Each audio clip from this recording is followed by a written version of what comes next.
Hi everyone, I am back again, and today I'm going to be going over the Synastry chart between Liam Payne and Cheryl Cole. So this is very interesting because there's a lot of aspects in this chart that I don't think have been exposed in the media. But then again, with celebrities, they never really are. So I'm going to get started right away. His Rufus conjuncts her point of fortune and Venus. And Venus is the love planet, and it's holding hands with her point of fortune, which is conjuncting his Rufus, just like I said.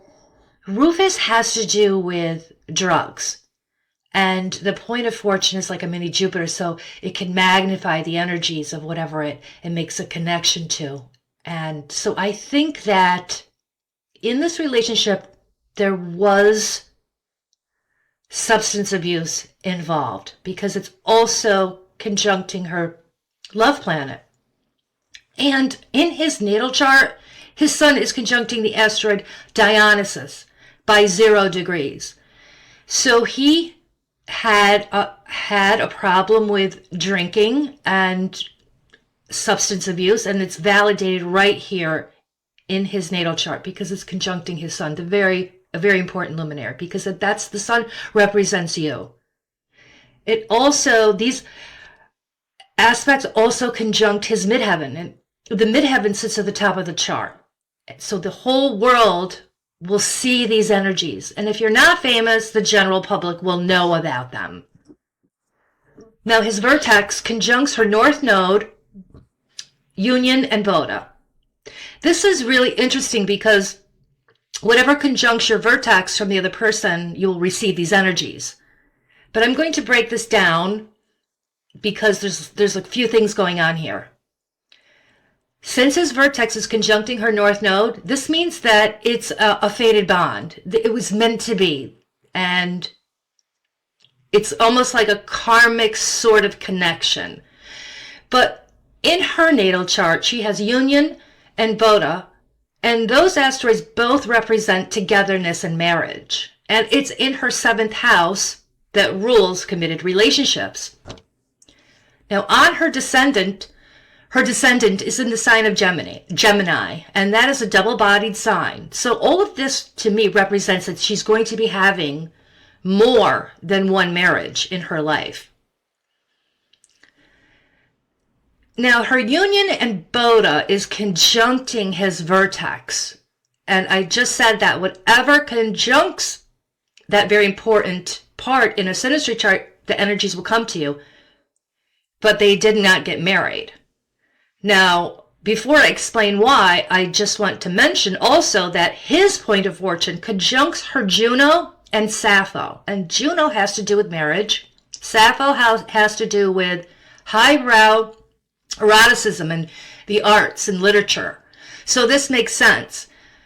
Now, if I did not look over the whole chart and just concentrated on these aspects, I would say, yes, you're definitely going to get married. However, there's other things in this chart, as well as planetary influences and aspects, that negate this. And I'm going to explain that energy. They both have Venus square Pluto, double whammy. Now, Venus square Pluto has to do with, it's an obsessive sort of energy. There can be possessiveness or unhealthy attachments, strong sexual desires with Pluto squaring Venus.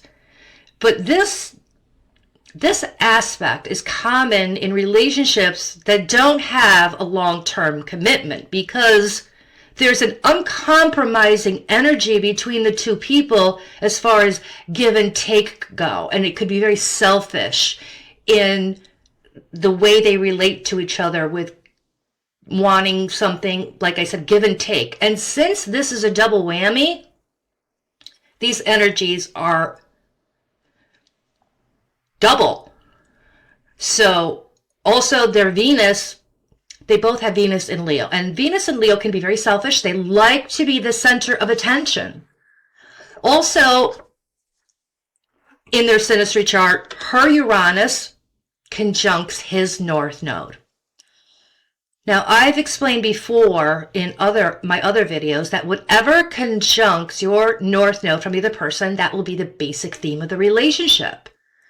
And Uranus is very unstable. You never know what to expect. And Uranus conjuncting the north node in relationships, this signifies on again and off again relationship. You break up, you make up, you don't know where the relationship is going. You're not quite sure what to expect. And that is also validated by his sun squaring her Uranus at 0 degrees. So her Uranus in this aspect can represent the energies of a lack of compromising and also rebelliousness. So all of these together pretty much put the kibosh on them getting married. Now her lust conjuncts his descendant, and that's self-explanatory. Lust has to do with obviously lust and sexual attraction, which coincides again with the Venus square Pluto that I just explained. Now his Eternatus conjuncts her sun, and Eternatus has to do with eternity. So I think that he would have been there for her for a very long time. But also holding hands with Eternatus is the asteroid Don Quixote. And Don Quixote has the energies of, it's the impossible dream. What you think is going to happen, it doesn't work out that way. Her Nessus and Finale conjuncts his Venus. This is interesting because Nessus has to do with abuse. And when you have Nessus conjuncting Venus in a Synastry chart, these relationships don't normally last a very long time because it has the energies and dynamics of, it's like a very strong attraction in the beginning, but it's like a roller coaster ride that ends up crashing. Now, is she abusive? Well, I would have to look at Mars, the war planet.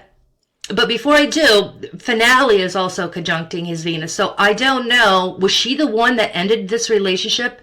Because that's what this signifies. Now, his Venus, like I said, is in the sign of Leo, and it's in the 9th house. So he likes adventure and he loves to travel. So maybe there's a possibility that she ended it because she wanted more attention, or again, they weren't willing to give each other the attention that both of them wanted due to the selfish attraction that coincides with the Venus square Pluto. So back to the Mars. Her Mars is in the 7th house. That has to do with committed relationships, and it's conjuncting her Angel and Mad Hatter in Cancer. This is interesting because if she was abusive towards him, it would have to take the energies of being passive-aggressive, because that's Mars in Cancer. It can be a very passive-aggressive energy. And it's also conjuncting her Angel and Mad Hatter. So this means to me that she could be passive-aggressive, or she could be a mean girl with a smile on her face because of the Angel. But Mad Hatter is there as well. And that has to do with drama, creating drama, blaming the other person for the drama that you create. But now also, when you have whatever conjuncts your Mars in a woman's natal chart, that's going to be what you look for in a guy. So in her case, I think that she wanted a guy that's devil and angel. Very, can be very dramatic, or can put up with the craziness, but can be an angel at the same time. And also, Mars conjuncting Angel, she has this desire, or she's compelled to do good deeds for other people. And now her Sun is conjuncting Astarte. And Astarte has to do with being argumentative. So I think that she would pick fights and could be mean. And she's got Pandora conjuncting her Sun. So when she gets into these moods, she can open up Pandora's box, and all kinds of things can come out that you don't want to be coming out. Now, his Lacrimosa conjuncts her Astarte in the 7th house. And Lacrimosa has to do with tears and crying. So there's arguments here between the two of them. There's tears and crying. And I think it had to do, again, with the commitment of this relationship, because this is in the 7th house, which rules committed relationships. Her Agapanor and Phaedra conjuncts his moon at 0 degrees and Humpty Dumpty, and his Phaedra conjuncts her moon at 0 degrees. Phaedra has the energies of not knowing where the relationship is going. There could be sexual issues involved, or the issues involving around the desire to commit in the relationship. And this is a double whammy. So that's where I think there's problems going on here between the two of them. There was almost like maybe an emotional disconnect when it came to deciding if they should be together for forever. But her Agapanor is conjuncting his moon, and that has to do with unconditional love and friendship, which I think that she brought to him. But his moon is holding hands with Humpty Dumpty, and that has to do with it can't be fixed. Things become broken. You're familiar with Humpty Dumpty. He fell off the wall, had a great fall, and couldn't be put back together again. And I think that they tried to. And, with his Humpty Dumpty conjuncting his moon, I think that he had emotional demons that he just couldn't fix. And the relationship just fell apart. So, rest in peace to him, and I hope you enjoyed this interpretation, and I will be back shortly with more Synastry charts, so hit the subscribe button to stay in the loop. Have a nice day.